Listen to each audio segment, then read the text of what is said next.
For more than 1,000 years, the city of Heracleon existed only as a name. It appeared in a few ancient texts, scattered and brief. Greek writers mentioned a grand port at the mouth of the Nile. Egyptian priests spoke of a city called Thonis, a place where foreign ships first touched Egyptian soil. For centuries, scholars debated whether these names described two different cities, or the same one seen through different languages. No one knew where it was. Maps of ancient Egypt showed no clear location. Excavations along the Nile Delta turned up temples, towns, and harbors, but nothing that matched the scale described in the old sources. Over time, Heracleon faded into the background of history. Not a legend exactly, but not a place anyone expected to ever find. The idea that an entire port city could vanish so completely seemed unlikely. Ancient writers like Herodotus had described Heracleon as a major gateway between Egypt and the Greek world. Ships from the Aegean were said to stop there before entering the Nile. Taxes were collected. Goods were inspected. Temples stood near the water. This was not a small village. It was a key point of trade and control. And yet, by the early Middle Ages, the name disappeared from records.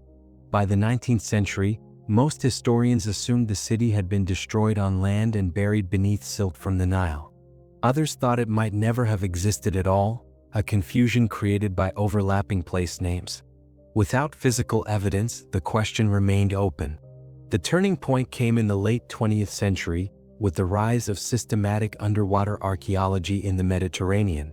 In the 1990s, a French marine archaeologist named Frank Gaudio began studying ancient texts about the Nile Delta. He focused on descriptions of harbors and channels that no longer matched the modern coastline. Over centuries, the delta had shifted. Rivers had moved. Shorelines had changed. Gaudio believed that parts of ancient Egypt were now underwater. In 1996, he led a survey team into Abu Qir Bay, a shallow area east of Alexandria. Using sonar and magnetometers, the team mapped the seabed for signs of buried structures. At first, they found scattered stone blocks and anchors, evidence of ancient shipping but nothing more. Then, in 2000, they detected something different. Large stone shapes appeared on the scans. Rectangular forms. Lines that did not match natural rock. When divers descended, they found massive blocks of red granite lying in the sand. Some weighed several tons. Nearby were fragments of statues and columns. This was not a shipwreck. Over the next 2 years, the team carefully cleared sediment from the site. What emerged was the outline of a city.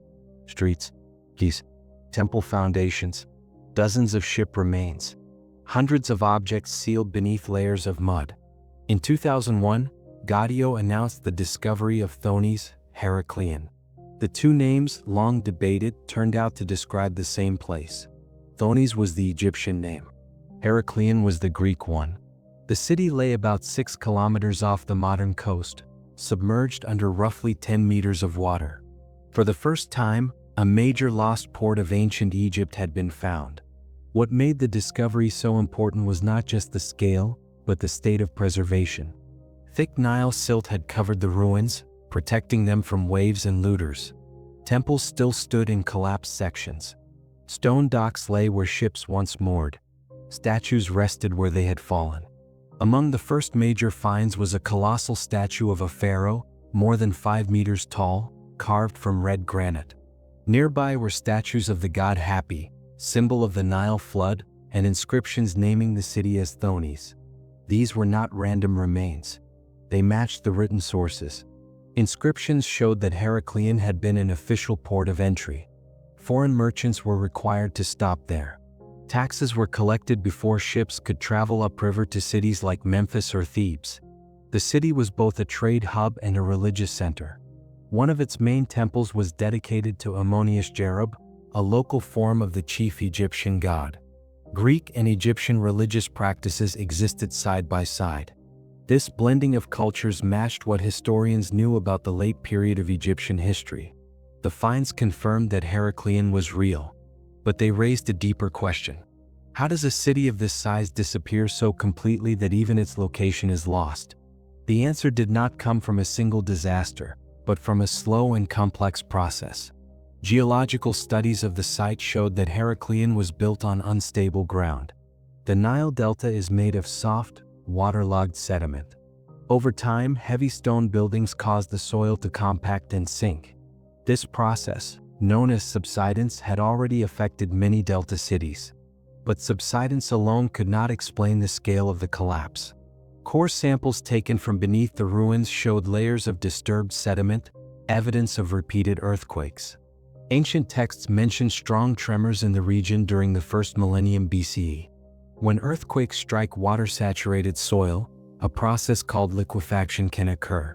The ground temporarily behaves like liquid. Buildings tilt. Foundations lose support. Heavy structures sink. In Heraclean, this happened more than once. Archaeologists found temples that had broken apart and slid into deeper channels. Streets had dropped unevenly. Entire districts had tilted and fractured. Over centuries, parts of the city sank lower and lower. At the same time, rising sea levels and shifting Nile channels allowed seawater to flood the area. By the 2nd century BCE, large sections of Heraclean were already unstable. By the 1st century CE, major parts of the city were underwater. Trade routes shifted to Alexandria and other ports. The population moved away. Eventually, the last visible structures disappeared beneath the waves. What remained was a shallow bay. And with that, the memory of the city faded. This is what makes Heraclean different from many other deep-sea mystery stories. It is not a legend turned real. It is a real city that became a mystery only after it was lost. Its rediscovery also changed how scholars think about submerged civilizations. Before Heraclean, many doubted that large ancient cities could survive underwater long enough to be studied in detail. The site proved that underwater archaeology could recover not just objects, but whole urban landscapes.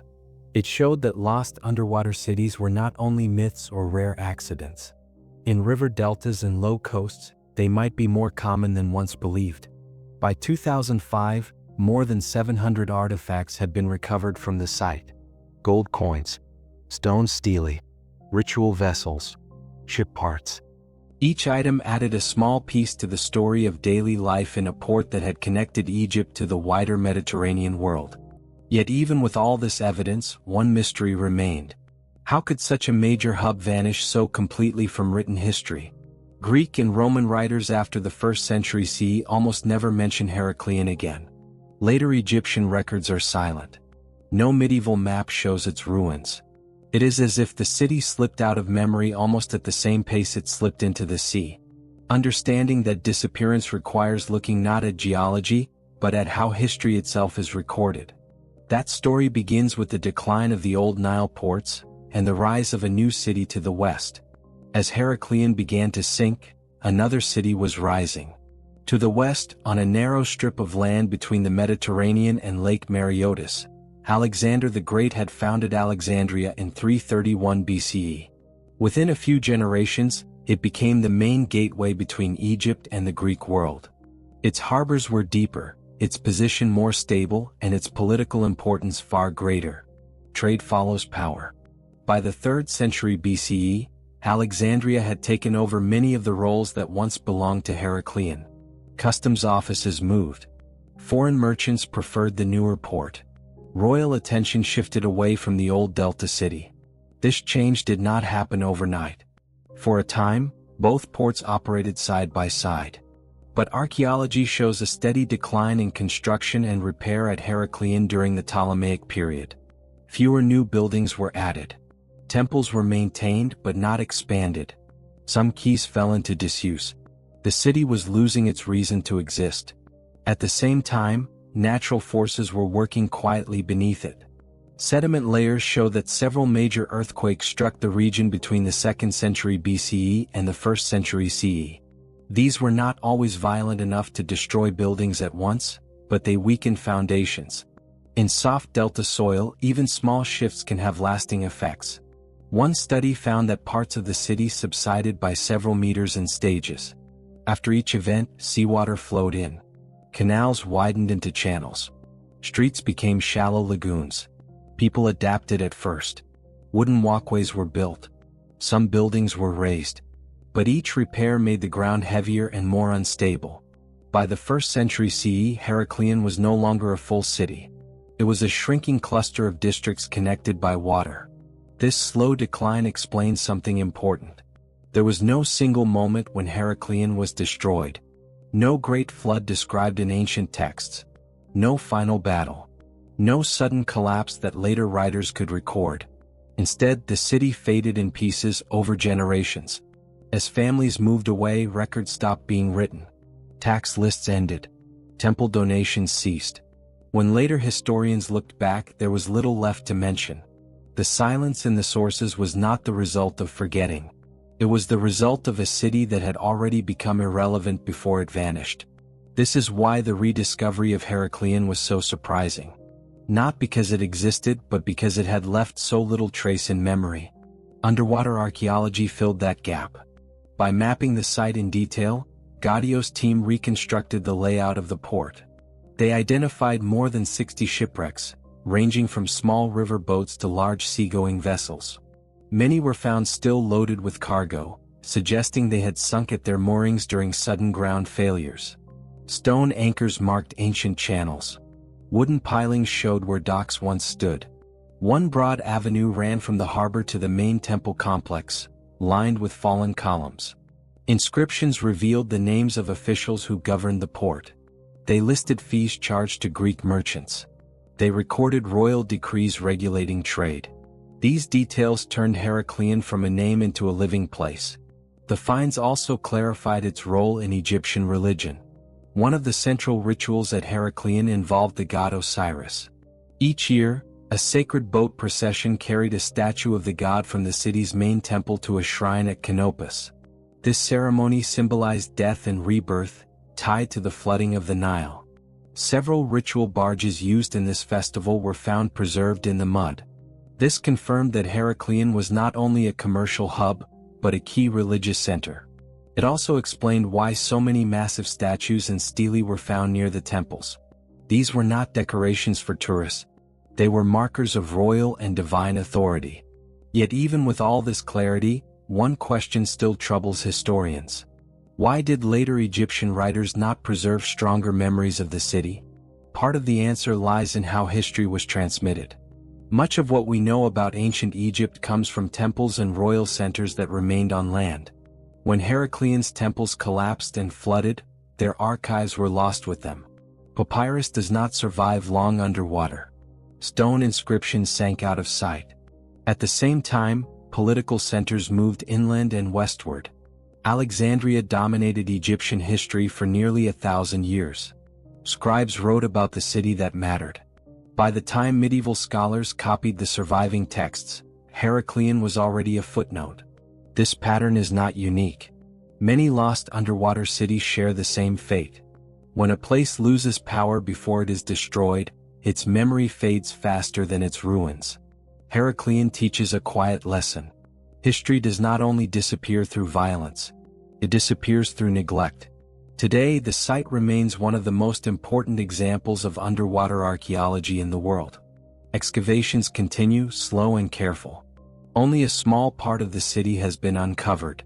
Much still lies buried beneath sediment. Researchers now study Heracleion not just as a lost city but as a warning. River deltas are fragile. Coastal cities built on soft ground face the same risks today that Heracleion faced 2,000 years ago. Subsidence, rising seas, and shifting rivers are not ancient problems. They are modern ones. In that sense, Heracleion is not only a story about the past. It is a story about how cities vanish quietly, and how long it can take for the world to notice. When the first artifacts from Heracleion were lifted from the seabed, they did more than confirm the city's existence. They began to tell its daily story. Large statues made the headlines, but it was the smaller objects that revealed how the city worked from day to day. Coins, weights, tools, and ship parts showed how trade moved through the port and how people lived along its canals. One of the most important discoveries was a stone stele found near the main temple. Carved in both Greek and Egyptian, it recorded a royal decree from the reign of Nectanebo I, around 380 BCE. The text listed taxes imposed on Greek merchants entering Egypt. This single slab of stone confirms several things at once. It showed that Heracleion was an official customs port. It proved that Greek traders were present in large numbers. And it linked the city directly to royal administration, not just local rule. Nearby, archaeologists found standardized stone weights used to measure grain and metals. These were not improvised tools. They followed exact royal standards, showing that trade was tightly regulated. In one harbor basin, dozens of small bronze coins were recovered from the mud. Most dated to the late Ptolemaic period. Their presence suggests that the port remained active until just before its final decline. Even ship remains told a story. Several wrecks were found with their hulls crushed downward, not broken by storms. This pattern matched ground collapse, not waves. Ships had sunk as the quays beneath them failed. Some vessels were Egyptian river boats, flat-bottomed and built for canals. Others were Greek merchant ships, designed for open sea travel. Their coexistence in the same harbor showed how Heracleion connected two different worlds. Religious objects added another layer. In the temple district, divers recovered votive statues, offering bowls and fragments of ritual furniture. Many bore the names of donors from different regions of Egypt and Greece. This confirmed that the city drew pilgrims as well as traders. One remarkable find was a gold plaque inscribed with the name of a high priest. It had likely been part of a ceremonial garment. Its survival under silt for 2,000 years was rare. Together, these objects built a picture of a city that was busy, wealthy, and deeply connected to both faith and commerce. Yet the artifacts also showed signs of sudden abandonment. In several buildings, everyday items were found still in place. Pottery left on floors. Tools dropped near doorways. These were not carefully packed for departure. They suggested moments when people fled quickly, perhaps after sudden flooding or structural collapse. This pattern fits the geological evidence. The city did not die in one event, but parts of it failed suddenly, forcing people to leave without time to recover their belongings. In this way, Heracleion resembles other lost underwater cities. Not dramatic ruins from a single catastrophe, but layered remains from repeated small disasters. What makes Heracleion especially valuable is how well these layers can be dated. Coins, pottery styles, and inscriptions allow archaeologists to track the city's decline century by century. Few submerged sites offer such a clear timeline. This detailed record helped settle one long debate. Some early writers had suggested that Heracleion was destroyed by a tsunami. But sediment studies show no thick sand layer typical of large waves. Instead, they show fine silts and gradual collapse. Earthquakes and subsidence, not a giant wave, were the main causes. This matters because it changes how we interpret other deep-sea mystery sites. When underwater ruins are found, dramatic explanations are tempting. Flood myths, sudden cataclysms, lost continents. Heracleion shows that slow processes can be just as powerful and far more likely. Its story also reshaped how underwater archaeology is practiced. The site required new methods. Traditional diving was not enough. Teams used sonar mapping, remote vehicles, and careful sediment removal. Each artifact was recorded in 3 dimensions before being lifted. This precision allowed researchers to rebuild not just structures but activity zones. Where ships docked. Where goods were stored. Where rituals took place. In this way, Heracleion became a model for future work on submerged civilizations. But despite all this progress, large parts of the city remain unexplored. Only a fraction of the ruins have been excavated. Thick sediment still covers entire districts. Funding limits how fast work can continue. This leaves open the possibility that new discoveries may still change the story. Perhaps new inscriptions will clarify when the last inhabitants left. Perhaps new shipwrecks will show how trade ended. Perhaps new temples will reveal unknown rituals. For now, Heracleion stands as one of the clearest examples of a lost underwater city that is no longer a legend. It is a real place, mapped and measured, whose disappearance can be traced through geology, politics, and time. And yet, its long absence from memory remains one of its quiet mysteries. When Heracleion returned to human knowledge, it did not change our understanding of ancient Egypt overnight. Instead, it changed something quieter. It changed how historians think about loss. For a long time, Vanished cities were imagined as victims of sudden disasters. Great floods, violent storms, singular moments that could be named and dated. Heraclean showed a different path. It showed how a city can die slowly, without drama, without a final page in the record. This matters because history is built from what survives. If a place loses power before it is destroyed, its memory fades first. Heraclean did not vanish from the world in a single day. It vanished from attention, from trade, from writing, from importance. By the time it slipped beneath the water, few people were still looking. This is why its rediscovery feels unsettling. Not because it was hidden, but because it had been forgotten. Modern underwater archaeology now sees Heraclean as a turning point. Before its discovery, many scholars doubted that large, complex cities could be studied properly beneath the sea. Shipwrecks, yes. Isolated ruins, perhaps. But full urban centers seemed beyond reach. Heraclean proved otherwise. It showed that lost underwater cities could preserve streets, harbors, temples, and archives of daily life. It showed that submerged civilizations were not only stories from Plato or legends from sailors. They were part of normal human history.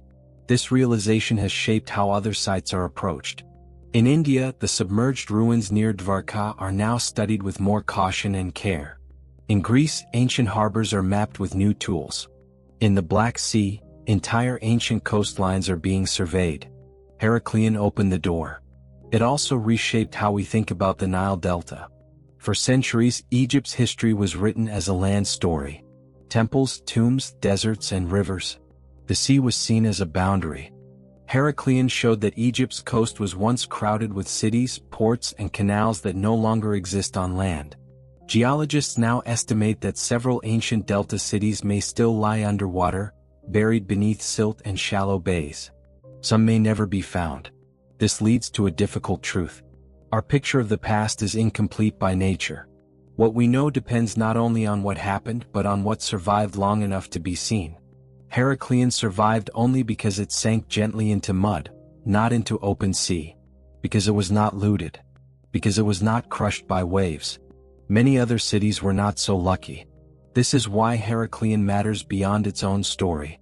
It reminds us that history is not a full record. It is a fragment. The city also speaks to the present in another way. Modern engineers now study Heraclean as a case example of urban risk. Soft ground. Heavy construction. Rising water. Repeated small earthquakes. These conditions exist today in many coastal megacities. Venice, Jakarta, Bangkok, parts of New Orleans. In each case, subsidence and water work together slowly. Heraclean shows what happens when these forces are ignored long enough. Not collapse. Disappearance. Yet there is also something hopeful in the story. For more than 1,000 years, Heraclean was lost. No map showed it. No traveler described it. No ruin marked its place. And still it returned. Not through legend but through careful research. Through sonar lines. Through patient diving. Through small objects lifted from mud. This is how history often comes back. Not in grand discoveries but in quiet ones. A stele in the sand. A coin in a channel. A broken statue at the edge of a temple. Each piece restores a little of what time tried to erase. Today, Heraclean rests again in silence, studied by a small number of specialists, known by a growing number of readers and viewers. It is no longer a mystery in the strict sense. We know where it was. We know how it sank. We know who lived there. And yet, its long absence from memory still gives it a strange power. It is a reminder that even the most important places can vanish without a trace. That cities do not need to burn to be lost. They only need to be left behind. In the end, Heraclean does not belong to myths or to horror stories. It belongs to a quieter category. The history of things that slipped away while no one was watching. And perhaps that is why it still holds our attention. Not because it was terrifying, but because it was human.